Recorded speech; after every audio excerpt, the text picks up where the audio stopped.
ay pupurihin ko siya at aking awitin habang ako'y buhay.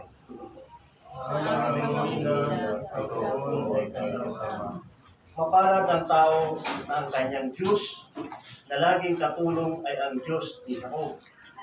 Sa Diyos na mahabagin, umaasang lubos, sa Diyos na lumikha niyang kalangitan, ng lupa at dagat at lahat ng bagay. Ang kanyang pangako ay maaasahan. Sa aming pamilya, ikaw po ay kasama. Panig sa inapi kung siya'y humatol, may pagkaing handa at nangagutom, pinalaya niya ang mga nasiya. Pinapanauli, paningin ng bulan. Lahat ng inapi ay itinaataas. Ang mga hinirang niya ay nililinga. Sa aming pamilya, ikaw po ay kasama. Isinanggalan ang mga dayuhang sa lupain nila ay doon tumatahan. Tumutulong siya sa balot ulila. Masamang balangkas, pinipigil niya. Ang Diyos na poon, walang hanggat hari. Ang Diyos mo, Siyon ay mananatili. Sa aming pamilya, ikaw po ay kasama. Papuri sa Ama at sa Anak at sa Espiritu Santo. Ngayon magpakayaman. Okay. So, mapagpalang hapon po muli, no? Ang kamatayan ay hindi natin alam kung kailan, anong oras, anong lugar, at paano darating. Ang mahalaga ay lagi tayong ready. Napakahalaga daw na tayo ay laging handa. Okay. Ano ba yung ibig sabihin na lagi tayong handa? Ang ibig sabihin, tayo ay gumagawa ng mga kabutihan. Good works, good deeds, and in good relations with God. Yung radikal na pakikipag-unat o ugnayan sa Panginoon, o relasyon sa Panginoon. Kapag nakita tayo ng Diyos na laging handa, tayo ay pagsisilbihan ng Diyos. Bakit pagsisilbihan tayo? Ibig sabihin, dadalhin tayo niya sa buhay na walang hanggan. Kapatid, madalas maririnig natin kapag may umanaw na tayong mahal sa buhay, ang yumao, huwag daw tayo malulungkot. Yun madalas natin narinig sa simbahan pagka binibindisyonan ang patay nang sinasabi na kayong mahal sa buhay na huwag daw kayo malulungkot. Kung ang inyong mahal sa buhay ay umanaw na. Pero paano hindi tayo malulungkot? Na ang sinasabi nga kahit ng alagang hayop, di ba? Pag namatay o nawala, tayo rin ay nalulungkot.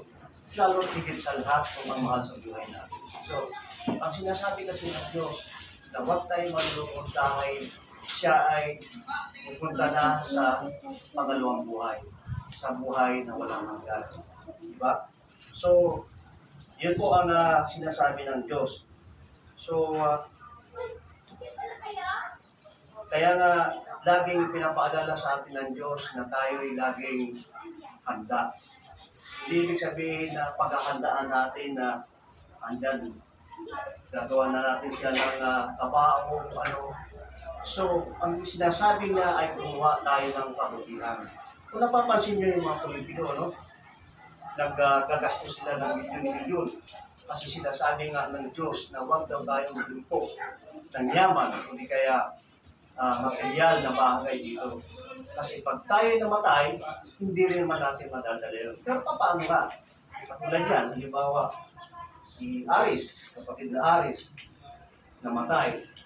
Kung nasabihin na hindi tayo mag-impok, dahil kailangan din natin ng pambayad yan. Ano. Ibig sabihin ng Diyos na huwag masyadong ang pagpapayaman natin ay yung sobra-sobra. Ang sinasabi ko nga sa politiko, milyon-milyon ang mga pera niya. Sa tingin niyo ba, pag namatay yan, madadala ba nila ang kanilang kayamanan? At sa tingin nyo ba na sila ay makakarating sa langit? Hindi mo ba? Kasi nga, hindi na mga tao ang ginagawa nila. Sa tingin mo, yung binibigay sa ating mga ayuda, ay sa kanila bang pera yan? Di ba? At sinasabi nga na gumawa ng kabutihan, yung pagbibigay ba ng pera sa atin ay yung ikabutihan na ginagawa nila, no? Di ba? Yung tayong sapat lang, yung tama lang na ginagawa. Pero deep inside, meron silang ginagawa na hindi maganda. Yun ang pinapaalala ng Diyos. So, kaya ang dapat daw ay katulad niyan, ang sinasabi sa atin na paghahanda, mayroon siyang sinasabi sa atin na ang 7 araw ay hiniling sa atin ang 1 oras sa 1 araw ng pagdarasal, panalangin. Na naway hindi niyo makakalimutan ang pananampalataya sa Kanya. Kasi sino po ba ang sasandigan natin kung hindi siya? Hindi po ba? So sana si Jane, alam ko nagdadalang hati ka ngayon, ano? So isipin mo na lang na kahit na siya ay mawala na sa piling mo dito sa lupa, ipagpatuloy mo pa rin ang pagdarasal. Kasi naniniwala tayo na ang tao na nagagaling dito sa lupa, na pag umanaw, maaaring hindi siya nakagawa ng magandang gawain dito sa ating lupa. Ang sabi nga ng ating mga katuruan, siya ay nakahang sa purgatorio. So kinakailangan din ang mahal sa buhay na siya ay ipagdarasal upang makapagpatuloy siya sa langit. Amen po ba? Okay. So, sige. Magsisimula na tayo. Dasal natin ang Diyos sa atin ng ating Panginoong dasal. Ama namin, sumasalangit ka, sambahin ang ngalan mo. Mapasa amin ang karyahan mo, sundin ang loob dito sa lupa para sa langit. Bigyan mo kami ngayon ng aming kakanin sa araw-araw. Patawarin mo kami sa aming mga sala para nagpagpatawad namin sa nagkakasala sa amin. At huwag mo kami ikandulot sa puso at iagyan mo kami sa lahat ng masama amin. Ang Panginoong Maria, napupuna ka ng grasya, ang Panginoon Diyos ay sumasa iyo. Bukod kang pinagpala sa lupain lahat, pinagpala naman ang iyong anak na sa Jesus. Santa Maria, Ina ng Diyos, ipanalangin mo kami magsalanan, ngayon at kung kami mamamatay. Amen. Iwalhati sa Ama, sa Anak, at Espiritu Santo, na parang sa una, ngayon at magpakailanman. So ngayon, mag-rewisik na tayo, ano?